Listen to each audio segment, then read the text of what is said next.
Captain Samuel Wright stood at the viewport of International Space Station Alpha, watching as the alien ship approached Earth. It moved with grace, its silver hull gleaming in the sunlight. After decades of searching the stars, humanity finally had proof they were not alone. "Sir, we're receiving a transmission," said Lieutenant Olivia Mason, her eyes fixed on the communication panel. Samuel straightened his uniform. "Put it through." The screen flickered to life, revealing a slender being with large dark eyes and a delicate face. Its skin was pale with faint patterns like a fawn's spots. When it spoke, its voice was melodic and soft. "Greetings, people of Earth. I am Ambassador Zorkath of the Galactic Confederation. We come in peace and with an invitation to join our community among the stars."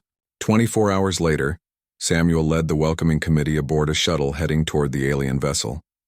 With him were Olivia, Dr. Nicole Johnson, a xenobiologist, and 5 other specialists chosen for their expertise and calm temperaments.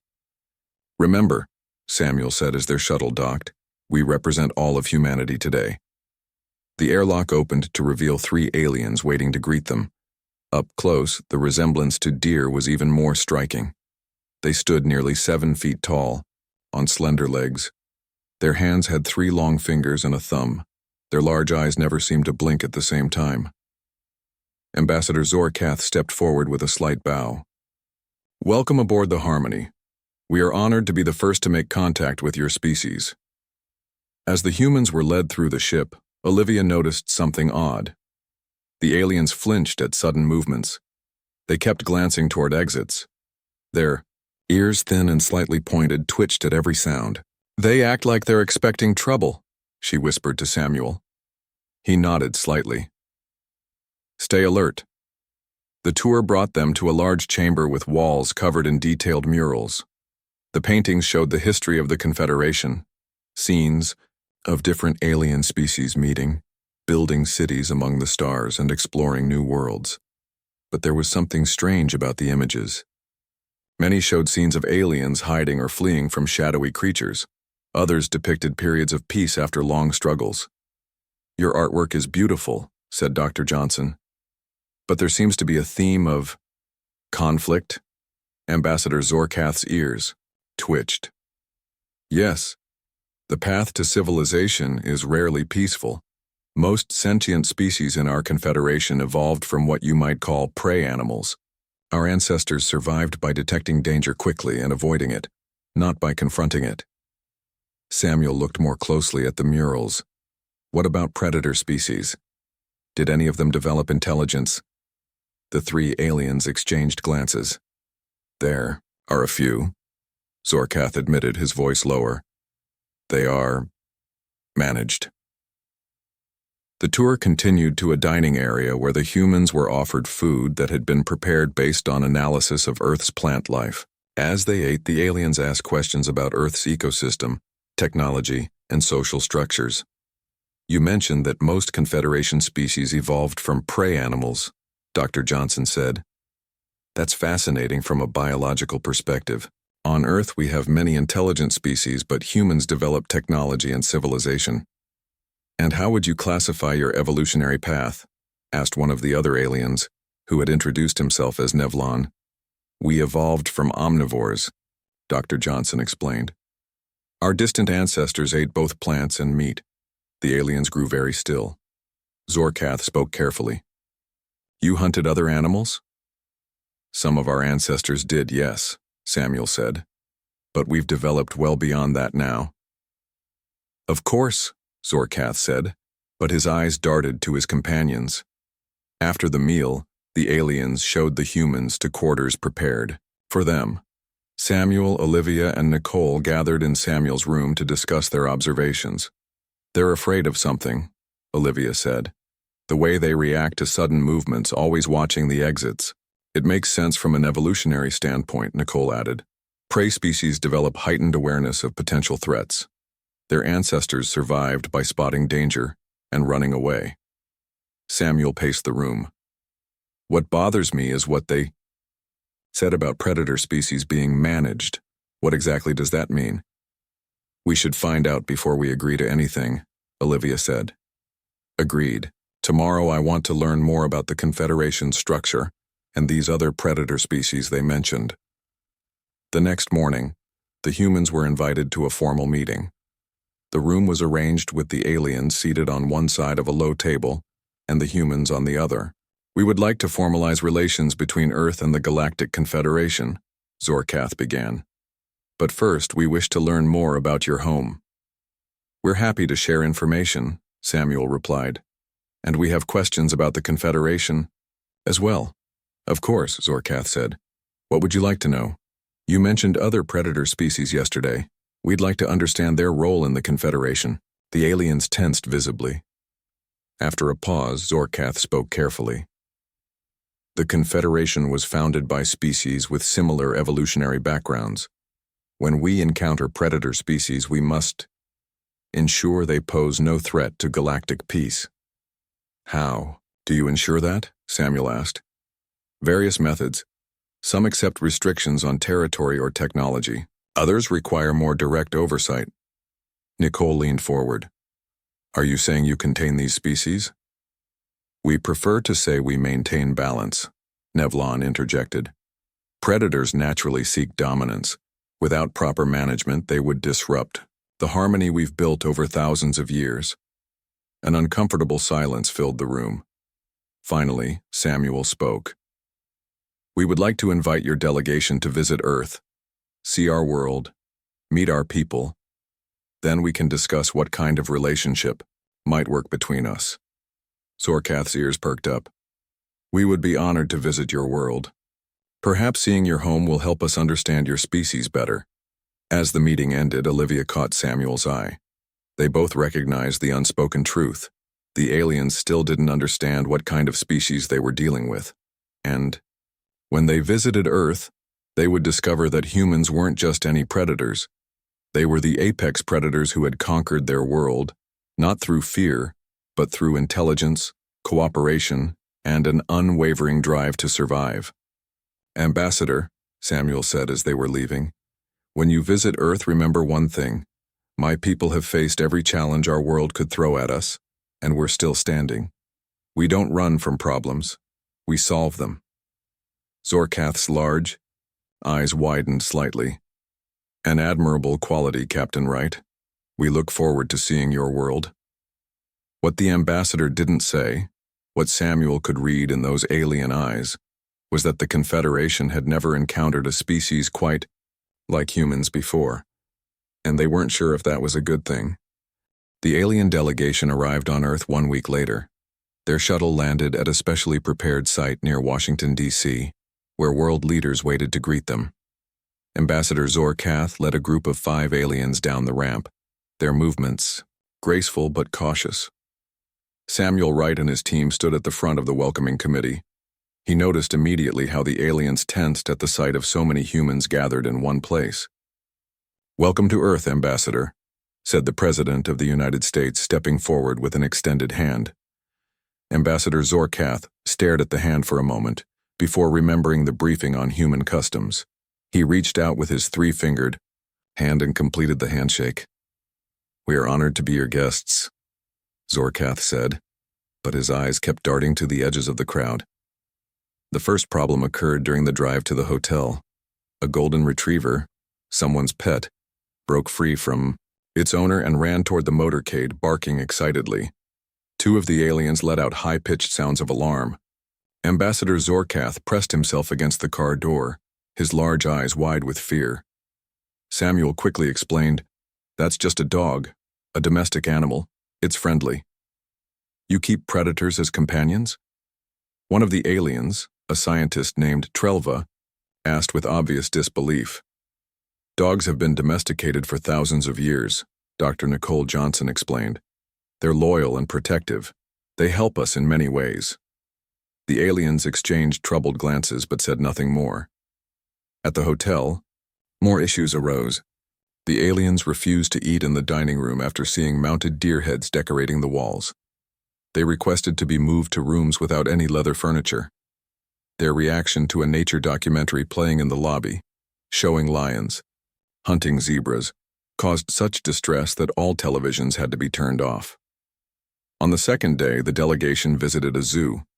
Samuel had argued against this, but the planning committee had insisted it would showcase Earth's biodiversity. It was a disaster. The aliens wouldn't go near the big cat exhibits. When they saw children laughing at the playful antics of wolf, pups, Trelva had to be escorted away. "I don't understand," he said to Nicole later. "You expose your young to predators for entertainment? You teach them to find joy in the presence of killers?" "We teach them about nature," Nicole explained. "About the balance of life on our planet. Predators aren't evil. They're just following their instincts." That evening, a state dinner was held for the alien delegation. Security was tight, the menu carefully planned to include only plant-based foods, and all decorations scrutinized to ensure nothing would upset the visitors. As the meal progressed, Ambassador Zorkath finally asked the question his team had been avoiding. "Captain Wright, after observing your world, we must ask directly. Your species, you evolved from predators, didn't you?" The room fell silent. Samuel looked around at the other humans, then back to the ambassador. "We evolved from omnivores with predatory traits, yes. Our distant ancestors were hunter-gatherers." The atmosphere in the room changed instantly. The aliens' postures stiffened and they moved closer together, as if seeking safety in numbers. "I see," Zorkath said, his voice higher than normal. "That explains much about your world." The rest of the dinner proceeded with strained conversation. The aliens declined dessert and requested to return to their hotel early, citing fatigue from Earth's gravity. Later that night, Eric Brooks, a communications specialist on Samuel's team, detected an unusual signal coming from the aliens' hotel. Using equipment designed to monitor and translate alien communications, he intercepted a transmission being sent to the Confederation ship still orbiting Earth. Eric immediately called Samuel, who was in his apartment reviewing the day's events. "Sir, you need to hear this," Eric said, his voice tense. "I'm sending you the translated transmission now." Samuel opened the file on his secure tablet and read, "Urgent message to Confederation Council. Confirmation. Humans are apex predators. They display all characteristic signs. Forward-facing eyes, canine teeth, pack-hunting tactics refined into military precision. More concerning, they have domesticated other predator species and bend them to their will. They expose their young to predators from an early age, conditioning them to view such creatures without appropriate fear. Their history glorifies hunting and conquest. Their dwellings are decorated with trophies of dead prey animals. Advise immediately on protocol for predator species containment. Request additional security forces." Samuel sat down heavily in his chair. "Get everyone together," he told Eric. "Emergency meeting in 30 minutes. In a secure conference room beneath the Pentagon, Samuel briefed his team, which now included Diane Peters, an intelligence officer who specialized in threat assessment. "So they think we're dangerous," Olivia said after hearing the intercepted message. "We are dangerous," Diane pointed out. "By their standards, at least. Think of how they've reacted to everything here. They evolved running away from creatures like us." Nicole tapped her tablet thoughtfully. "From a biological perspective, it makes sense. Their entire evolutionary path was about avoiding predators. Their instincts would tell them to fear any predator species. But that doesn't explain why they'd want to contain us," Samuel said. "There must be more to their policy on predator species than they've shared." Eric spoke up. "I've been analyzing additional communications. It seems the Confederation has a standard protocol for dealing with what they call predator civilizations.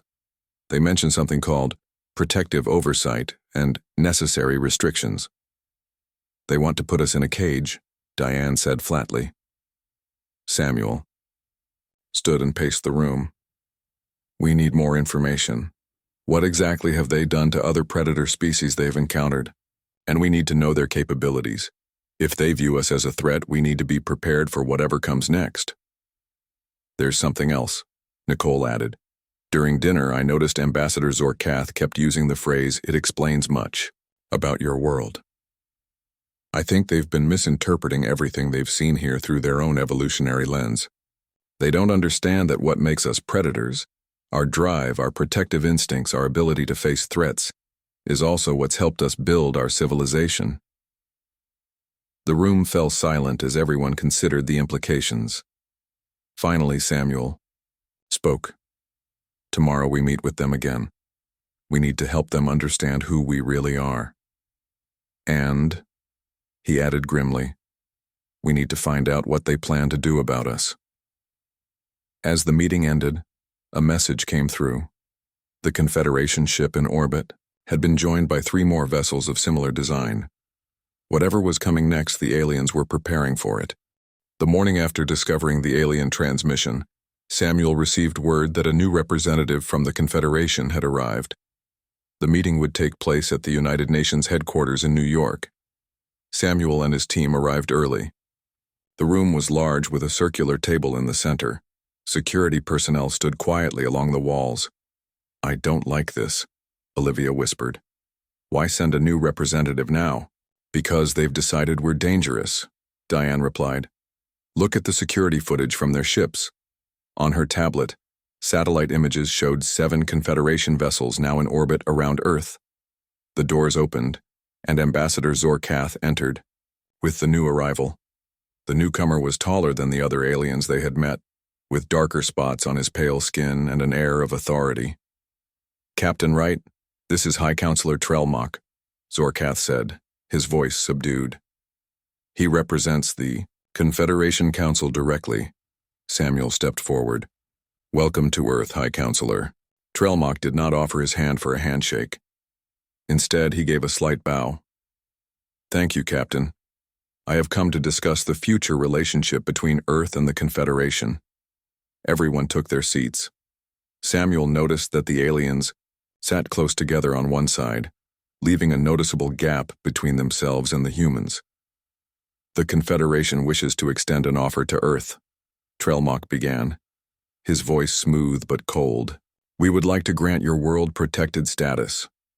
What exactly does protected status mean? Samuel asked. It means the Confederation would establish an outpost in your solar system. We would provide limited technological assistance and trade opportunities. Your people would be free to develop your civilization under our guidance. Under your guidance, Samuel repeated. And what restrictions would come with this status? Trelmock's large eyes blinked slowly. Merely reasonable precautions. Earth would be limited to your solar system until certain developmental milestones are reached. Some technologies would require Confederation approval. A small oversight committee would ensure compliance with Confederation standards. You want to contain us, Diane said bluntly. Trelmock's ears twitched. That is a harsh interpretation, Ms. Peters. We simply wish to integrate Earth into the galactic community in a way that ensures harmony for all. Nicole leaned forward. High Counselor, I understand your concern given your evolutionary background, but humans are not just predators. We are complex beings capable of empathy, cooperation, and peace. Dr. Johnson, we have studied many predator species, Trelmock replied. All share certain traits: territorial aggression, dominance hierarchies, resource competition. These traits have led to conflict when not properly managed. What has happened to other predator species you've encountered? Samuel asked directly. A tense silence filled the room. Finally, Trelmock spoke. Some have accepted protected status and flourish under our guidance. Others chose different paths. And those who chose different paths? Samuel pressed. They faced the necessary consequences of their decisions. The meeting continued for another hour, with Trelmock outlining the benefits of protected status. When it ended, Samuel was promoted to admiral and given full authority to handle the negotiations by the world's leaders, who recognized the gravity of the situation. Later that day, Samuel met with his expanded team in a secure underground facility. Alan Foster, a military strategist, had joined them to assess the Confederation's capabilities. We've analyzed their ships using every sensor we have, Alan explained, pointing to displays showing the alien vessels. They're technologically advanced but not primarily designed for war. Their weapon systems seem defensive in nature. How many ships could they bring against us? Samuel asked. Based on communications we've intercepted, thousands, Eric replied, grimly. We have less than 50 space-capable vessels with any defensive capabilities. But I've noticed something interesting about their tactics, Alan said. Look at how they've positioned their ships. The display showed the Confederation vessels forming a loose ring around Earth. They're setting up a blockade, Olivia observed. Exactly. But why a blockade instead of a direct show of force, Alan asked. I've studied their movements. They surround, they contain, they isolate, but they don't strike decisively. They fight like prey, Diane said suddenly. Even with superior numbers and technology, they maintain escape routes. They avoid direct confrontation. Nicole nodded slowly. It makes evolutionary sense. Their instinct is to run from danger, not charge toward it. Even their military strategy would reflect that mindset. Samuel considered this information. So they have numbers and technology, but not the instinct for direct conflict. That gives us something to work with. There's more, Eric added. I've intercepted communications about something called the Vexcar incident. From what I can piece together, it was another predator species that refused Confederation control. What happened to them? Samuel asked. I don't know yet. The references are always brief and heavily encrypted, but the communications suggest it was a significant event in Confederation history. Samuel stood and faced his team. We need more information before we can formulate a response. Olivia, I want you to prepare a small team for a covert mission. If we can access a Confederation database, we might learn what we're really facing. That's extremely risky, sir, Olivia replied. If we're caught, it could give them the excuse they need to take more aggressive action. I know, but we need to understand what happened to other species who stood against them. The meeting was interrupted when an urgent message arrived. Trelmach had delivered an official ultimatum to Earth's governments. Accept protected status within 1 Earth month, or the Confederation would begin protective measures, regardless of Earth's consent. They're not giving us much choice, Diane said after reading the message. There's always a choice, Samuel replied firmly. We just need to find one they haven't anticipated. As everyone left the meeting, Samuel remained behind with Nicole. What are you thinking? She asked, seeing the contemplative look on his face. I'm thinking about wolves and deer, he said. In nature, a wolf chases a deer because it needs to eat. But humans? We domesticated wolves, turned them into dogs. We found a way to turn a predator-prey relationship into something mutually beneficial. You think we can do the same with the Confederation? Samuel looked at the displays showing the alien ships surrounding Earth. They see us as wolves, Nicole. Dangerous predators to be contained or destroyed. We need to show them that wolves can also be protectors, that predators can choose to defend rather than devour. And if they won't see that, Nicole asked quietly, then we show them why Earth's predators have remained at the top of the food chain for millions of years. 4 days after receiving the ultimatum, Commander Olivia Mason stood in a hangar looking at the modified shuttle that would carry her team on their covert mission. The vessel had been disguised using pieces of Confederation technology salvaged from debris their ships had left behind. Will it fool their sensors? She asked the chief engineer. For a while, he replied. It won't stand up to a detailed scan, but it should get you close enough. Olivia nodded and went to meet her team. Eric Brooks would handle communications and data retrieval. Diane Peters would analyze any intelligence they found. Nicole Johnson was coming to study alien biology, and Alan Foster would assess military information. Admiral Samuel Wright arrived to see them off. Your mission is simple but dangerous, he told them. Get to the Confederation outpost near Alpha Centauri, access their databases and learn everything you can about how they deal with predator species. We especially need information about the Vexcar incident. What if we're caught? Alan asked. Avoid that at all costs, Samuel said grimly. But if it happens, make it clear you acted without official authorization. Earth can't afford an incident right now. The team boarded the shuttle, and 6 hours later they were beyond the moon, activating the faster-than-light drive that Earth scientists had developed based on studying the alien ships. The journey to Alpha Centauri took 3 days. As they approached the star system, they detected the Confederation outpost, a small station orbiting the second planet. Activating disguise systems, Eric announced. If they scan us, we'll register as a routine supply ship. Any communications? Olivia asked. Nothing directed at us. They don't seem suspicious. The shuttle approached the station slowly. When they were close enough, Diane activated a device that would create a temporary blind spot in the station's sensors. We have 5 minutes, she said. After that, the system will adjust and detect the anomaly. Olivia guided the shuttle to a maintenance airlock. The team put on environmental suits with helmets that would hide their human features at a glance. Remember, Olivia said, move like you belong there. If we're spotted, we scatter and meet. Back at the shuttle, they entered the station through the airlock. The interior was eerily quiet with curved corridors lit by soft blue light. Following the station schematics they had obtained from intercepted transmissions, they made their way to the central data hub. Eric connected his tablet to a data port and began bypassing security measures. Their systems are advanced but predictable, he muttered. They don't expect anyone to infiltrate physically.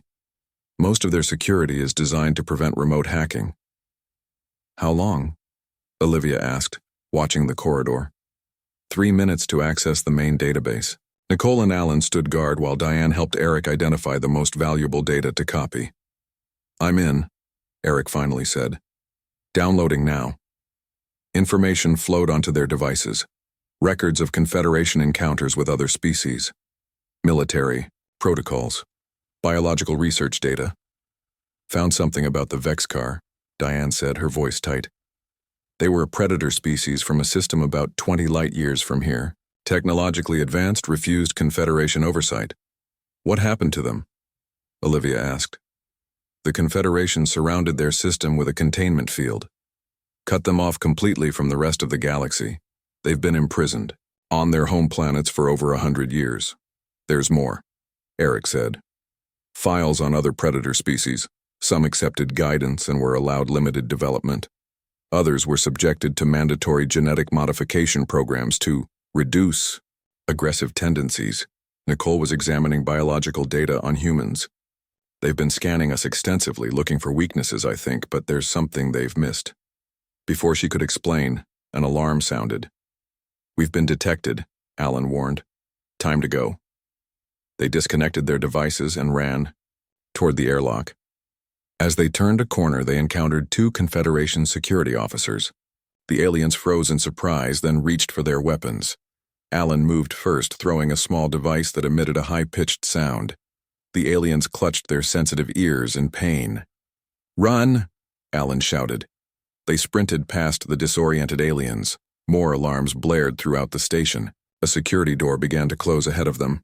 Faster, Olivia urged. They slid under the descending door just in time.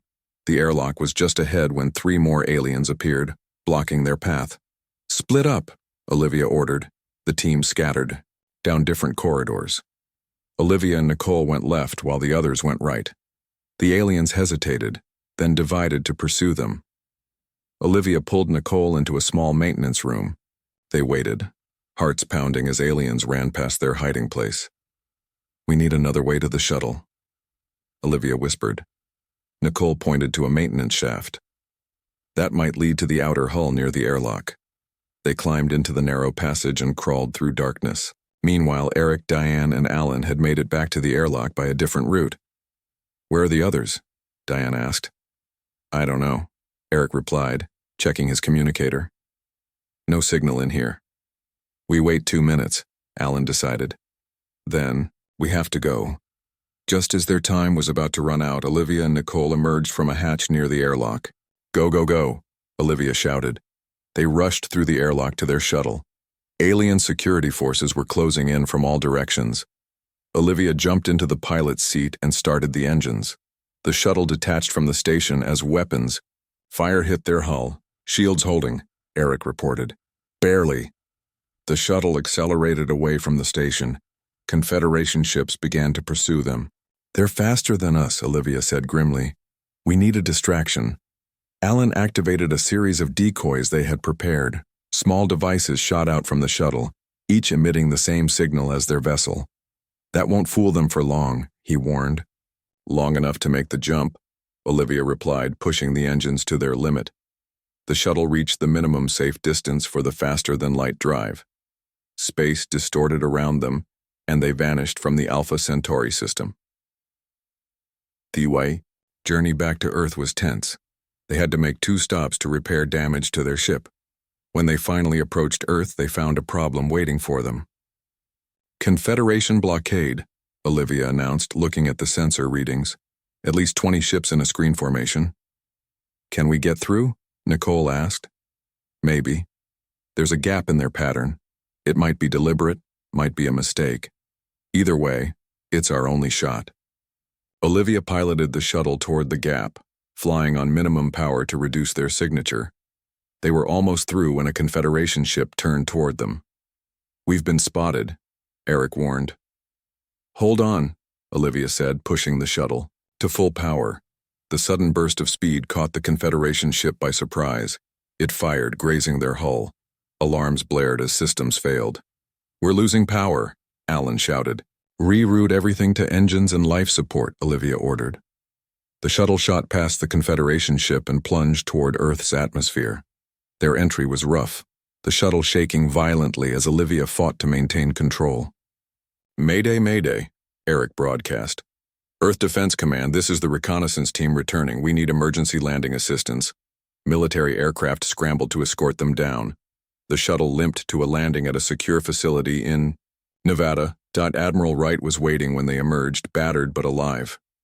We got it, Olivia told him, handing over the data devices.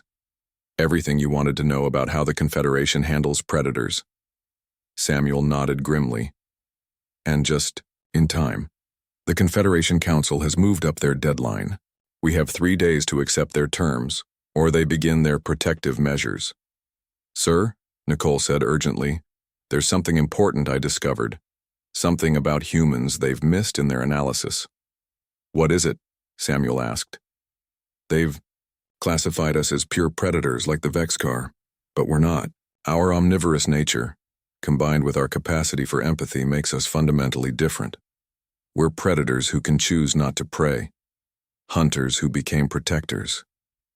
Samuel considered this. Can you prove it scientifically? In a way they would understand? Nicole nodded. I think so, but will they listen? They'll listen, Samuel said, his expression hardening. Because we're going to give them a reason to. The Confederation fleet now surrounded Earth completely. 30 ships formed a tight blockade, with the largest vessel positioned directly over the United Nations headquarters in New York.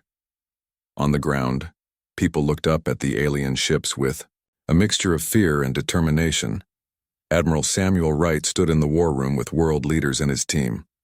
Screens showed the positions of Earth's defensive forces, woefully outnumbered and outgunned.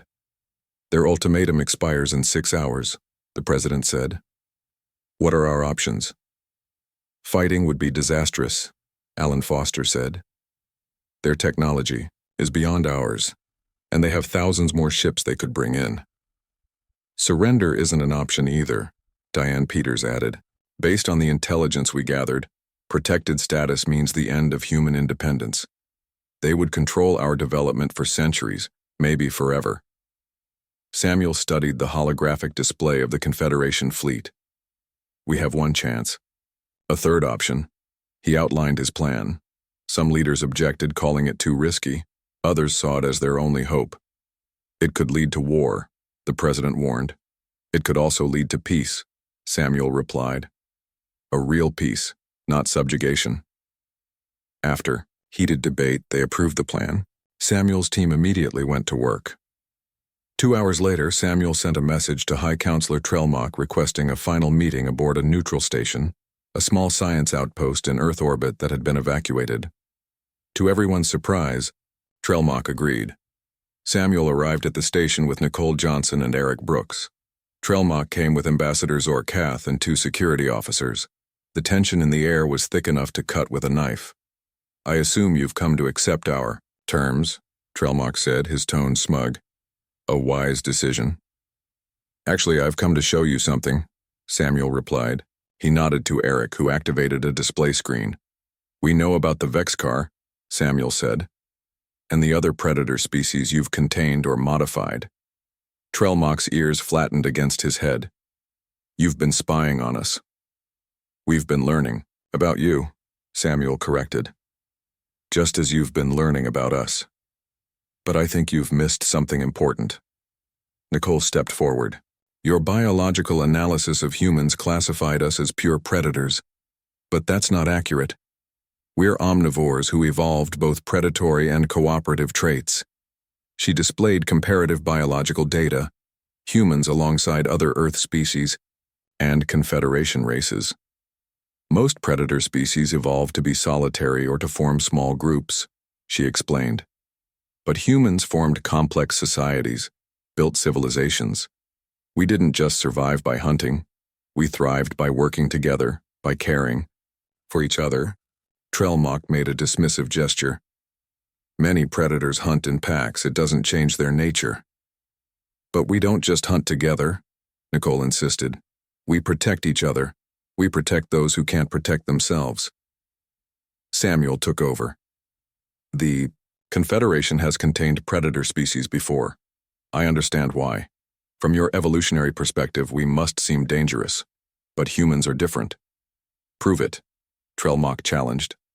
Samuel nodded to Eric, who brought up new information. On the screen. During our mission to your outpost, we made contact with the Vex car. Trelmock's eyes widened in shock. Impossible. The containment field is not completely impenetrable, Eric explained. We found a way to send a message through. And they responded. This was the biggest gamble in Samuel's plan. They had indeed contacted the imprisoned species, though the communication had been brief and uncertain. The Vex car have been trapped in their system for over 100 years, Samuel continued. During that time, they've developed technology that could disable your containment field. We've shared our findings with them. Zorkath made a sound of alarm. You would free them? After what they did? What exactly did they do? Diane asked from her position at Earth's command center, listening through Samuel's communication link. Refused to be controlled? Trelmock stood rigidly, his large eyes fixed on Samuel. They attacked a Confederation science vessel. After you entered their system without permission and began scanning their planets, Samuel countered, based on the information they had gathered. They were defending their territory, just as we would. The point is, Samuel continued, if you move against Earth, the Vexcar will be free to seek vengeance for a century of imprisonment. Is that what you want? More conflict with predator species? The alien delegation conferred quietly among themselves. Finally, Trelmock turned back to Samuel. What do you propose, Admiral Wright? You must know we cannot simply leave a predator species free to expand into the galaxy unchecked. I propose an alliance, Samuel said, not as subjects or specimens to be managed, as partners. He activated a new display showing Earth's history, scenes of human conflict, yes, but also of healing, building, protecting. Earth doesn't want war, High Counselor. We want partnership. Your people evolved running from danger. Mine evolved facing it head-on. Together, we could be stronger than either could be alone. What kind of partnership? Zorkath asked, seeming more receptive than Trelmock. A cooperative one, Samuel explained. You fear predators because in nature, predators hunt prey. But humans have moved beyond that. We could serve as protectors of the Confederation. Our ships could help secure trade routes, defend against threats. You would have us trust predators to protect us? Trelmock scoffed. Nicole spoke up. On Earth, we have working dogs, descendants of wolves who help us find lost people, guard our homes, support those with disabilities. The very instincts that make them good hunters also make them good protectors. The same is true of humans. Zorkath seemed thoughtful. I have observed humans with their young. They are fierce in protection, yet gentle in care. Exactly, Samuel said. What makes us dangerous is also what makes us valuable allies. The Confederation leaders withdrew to consider the proposal. After what seemed like hours, they returned. We cannot decide such an important matter alone, Trelmock announced. The full council must vote on this unprecedented proposal. And the blockade? Samuel asked. Will remain, but not be expanded, while discussions continue. It wasn't perfect, but it was a start. In the days that followed, representatives from Earth traveled to Confederation worlds to plead their case. The Vexcar situation remained a bargaining chip. Earth had made contact but had not actually provided them with the means to disable the containment field. 1 month later, Samuel stood on the bridge of Earth's newest ship, the Defender, watching as a Confederation vessel approached. This time, it came not as a threat but as an escort for the Confederation Council members who had agreed to continue negotiations on Earth. Beside him stood Nicole, now serving as Earth's chief xenobiologist, and Olivia, the ship's captain. "Dior, you think it will work?" Olivia asked. "This alliance?" "It has to," Samuel replied, "for both our sakes." As the ships flew side by side toward Earth, Samuel thought about how far they had come. The Confederation had begun to understand that not all predators were enemies, and humans had learned that showing strength didn't always mean baring teeth. The final agreement was still being negotiated, but already joint patrols had begun in disputed sectors. Confederation scientists worked with human researchers to solve common problems. The first steps toward trust had been taken. Earth had proven that being predators didn't make humans monsters. It made them protectors, defenders, guardians of a peace that would benefit prey and predator alike. That was the message Earth sent to the stars. We are predators, not prey. And that is why we protect rather than devour. That is why we defend rather than destroy. That is the legacy of Earth.